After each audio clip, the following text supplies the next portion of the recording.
आखिर राम मंदिर के निर्माण के दौरान ऐसा क्या मिला जिसे देखकर वैज्ञानिकों की बोलती बंद हो गई? और इस निर्माण के दौरान इस पावन भूमि पर ऐसा तो क्या चमत्कार हुआ जिसके सामने विज्ञान ने भी घुटने टेक दिए? जी हां दोस्तों, 500 सालों का संघर्ष, 134 साल लंबा कोर्ट केस और 4 साल तक अयोध्या के हजारों सनातन धर्मियों की दिन रात की मेहनत के बाद आखिरकार राम जन्मभूमि मंदिर का निर्माण कार्य समाप्त हो चुका है। और 22 जनवरी के दिन 1200 स्तंभों पर खड़े इस भव्य मंदिर में राम लल्ला की प्राण प्रतिष्ठा की जाएगी। लेकिन क्या आप जानते हैं कि जब स्तंभ लगाने के लिए अयोध्या के इन जगहों पर खुदाई चल रही थी, तभी एक ऐसा चमत्कार हुआ जिसे देखकर हर चीज में तर्क वितर्क देने वाले वैज्ञानिक भी हक्के बक्के रह गए। मंदिर की भूमि पर मत्था टेक कर जय श्री राम के नारे लगाने लगे। कैसे मुगलों ने इस पावन भूमि को छीनकर बाबरी मस्जिद बनाई थी और राम मंदिर के 200 फीट नीचे रखे रहस्यमयी टाइम कैप्सूल में क्या है, जानेंगे इस वीडियो में। लेकिन उससे पहले प्रभु श्री राम के सच्चे भक्त होने के नाते आपको इस वीडियो को लाइक करके कमेंट बॉक्स में जय श्री राम लिखना होगा, ताकि पूरी दुनिया राम लल्ला के प्रति हमारी श्रद्धा और विश्वास देखकर दंग रह जाए। तो चलिए शुरू करते हैं। दोस्तों, साल 2020 में करीब 500 सालों के इंतजार के बाद आखिरकार राम मंदिर का भूमि पूजन हुआ और इसके निर्माण कार्य को तुरंत शुरू कर दिया गया।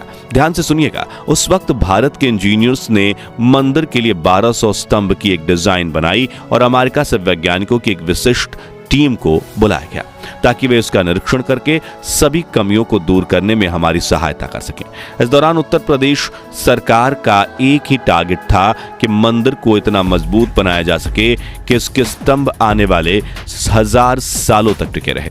इसलिए पहले 100 फीट तक गड्ढा खोदने का प्लान बनाया गया, जिसे फिर बड़ा करके 200 फीट की गहराई तक ले जाना था, जहां से मंदिर के पिलर का निर्माण शुरू होना था। लेकिन जैसे ही राम मंदिर के निर्माण के दौरान धरती को खोदना शुरू किया गया, तब वहां कुछ ऐसी चमत्कारी घटनाएं हुई जिन्हें देखकर अमेरिकी भी पूरी तरह से हैरान रह गए थे और उनके होश उड़ गए थे। बल्कि योगी आदित्यनाथ से लेकर पीएम नरेंद्र मोदी तक के रोंगटे खड़े हो गए। बात है राम जन्मभूमि मंदिर के निर्माण के समय की, जब अमेरिका से कुछ वैज्ञानिक भारत में राम मंदिर के निर्माण के दौरे पर आए हुए थे और यहाँ उन्होंने देखा कि मंदिर के स्तंभ लगाने के लिए खुदाई का काम अच्छे से चल रहा है, लेकिन खुदाई के दौरान जमीन का एक हिस्सा नरम पड़ा हुआ था, जो देखकर वैज्ञानिकों ने मजदूरों को वहां ज्यादा गहराई में खुदाई करने का आदेश दिया। शुरुआत में तो मजदूर भी सोच रहे थे कि सिर्फ एक हिस्से की इतनी ज्यादा खुदाई क्यों करवाई जा रही है, लेकिन वहां मौजूद सभी लोगों के छक्के तो तब छूट गए जब वहां से एकाएक पानी की धार बहने लगी।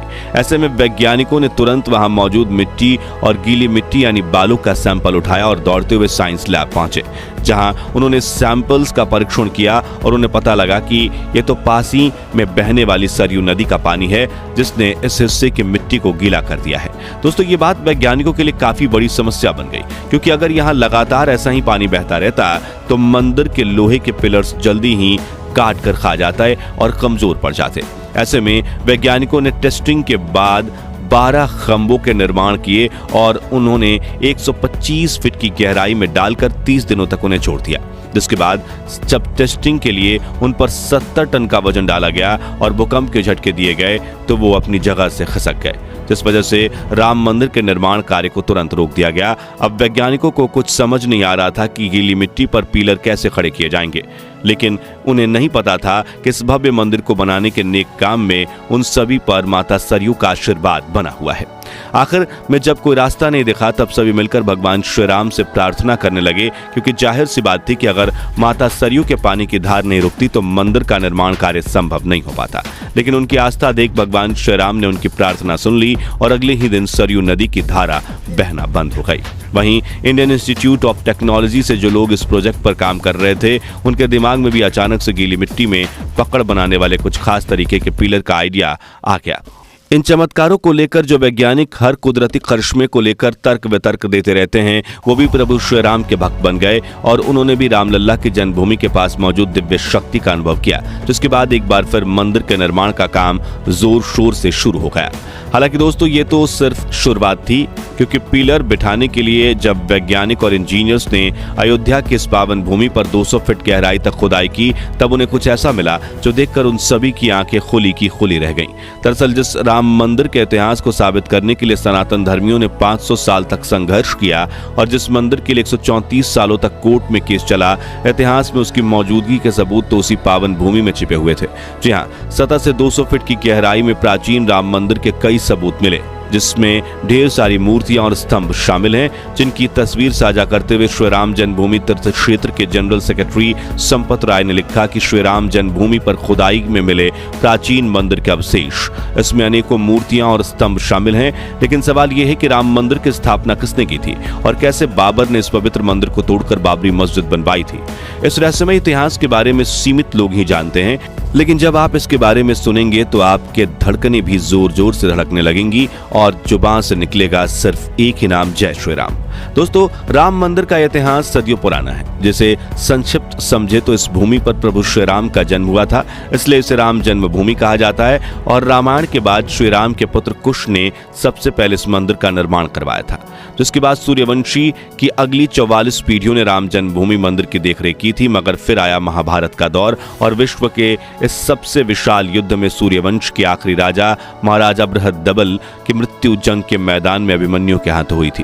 फिर अयोध्या का बुरा दौर शुरू हुआ और राजभवन के साथ भगवान श्री राम की जन्मभूमि मंदिर भी जर्जर होने लगा। मगर ईसा के करीब 100 वर्ष पूर्व उज्जैन के चक्रवर्ती सम्राट विक्रमादित्य अयोध्या पहुंचे और वो सरयू नदी के किनारे एक आम के पेड़ के नीचे बैठकर विश्राम कर रहे थे। तभी उन्हें वहां एक दिव्य शक्ति महसूस होती है, जिससे मिली शांति और खुशी को शब्दों में बयां करना उनके लिए नामुमकिन था। इसलिए उन्होंने आसपास के साधु संतों से इसके बारे में पूछना शुरू किया। उन्होंने महाराजा विक्रमादित्य को बताया कि यह मर्यादा पुरुषोत्तम श्री राम की जन्मभूमि अयोध्या है, जो कि महाभारत काल के बाद जर्जर हो चुकी है। तभी सम्राट विक्रमादित्य काले रंग की कसौटी पत्थर वाले 84 खंभों पर राम जन्मभूमि मंदिर का निर्माण करवाते हैं, जिसके बाद कई राजाओं ने इस मंदिर की देखरेख की और इसमें सुधार करवाना जारी रखा।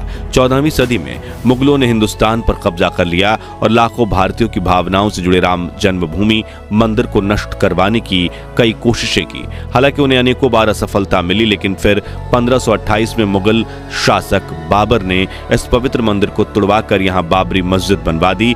तब से लेकर पिछले 500 सालों से मुगलों द्वारा हथियाई हुई इस पावन भूमि को वापस पाने का संघर्ष चलता रहा और आखिरकार 2019 में 42 दिनों की सुनवाई के बाद सुप्रीम कोर्ट में राम मंदिर के पक्ष में अपना फैसला आया। फिर 5 अगस्त 2020 के दिन राम जन्मभूमि मंदिर के लिए भूमि पूजन किया गया और महज 3 सालों में उत्तर प्रदेश सरकार ने राम मंदिर का निर्माण पूरा करवा लिया है। अब 22 जनवरी 2024 को मंदिर के गर्भगृह में रामलला की प्राण प्रतिष्ठा की जाएगी और 24 जनवरी के दिन राम जन्मभूमि मंदिर का उद्घाटन होगा। दोस्तों, राम मंदिर के निर्माण से जुड़ी एक रोमांचक बात यह है कि मंदिर के गर्भगृह के ठीक 200 फीट नीचे एक टाइम कैप्सूल रखा गया है। अब आप सोच रहे होंगे कि ये टाइम कैप्सूल क्या होता है, तो आपको बता दें कि ये खास तरह का मटेरियल से बना कंटेनर होता है, जिसमें हर तरह के मौसम को सहने की क्षमता होती है और ये अपने अंदर मौजूद सामान को सदियों तक बचाए रखता है। और राम मंदिर के नीचे रखे गए टाइम कैप्सूल में एक ताम्र लेख रखा गया है। इस ताम्र पत्र पर मंदिर का संक्षिप्त इतिहास, शिलान्यास की तारीख, भूमि पूजन करने वाले मुख्य अतिथि, उपस्थित विशिष्ट जन का नाम, निर्माण की शैली तथा वास्तुविद का नाम लिखा है, ताकि अगर भविष्य में इस मंदिर की भूमि को लेकर कोई सवाल खड़े हों तो ये टाइम कैप्सूल एक ऐतिहासिक दस्तावेज के रूप में काम करेगा। आपको बता दें कि 2011 में पीएम मोदी ने महात्मा मंदिर के नीचे और 1973 में इंदिरा गांधी ने लाल किले के नींव में ऐसा ही टाइम कैप्सूल रखा था। तो दोस्तों, आज के लिए बस इतना ही। अब आप हमें कमेंट्स में बताइए कि 500 सालों के संघर्ष के बाद आखिरकार राम मंदिर का निर्माण पूरा होते देखकर आपको कैसा महसूस हो रहा है। और वीडियो अच्छा लगा हो तो इसे लाइक और शेयर जरूर कीजिएगा। साथ ही सनातन धर्म से जुड़े ऐसे ही रोमांचक वीडियोस देखते रहने के लिए हमारे चैनल को सब्सक्राइब करके पास वाली घंटी जरूर बजा दीजिए। जय श्री राम।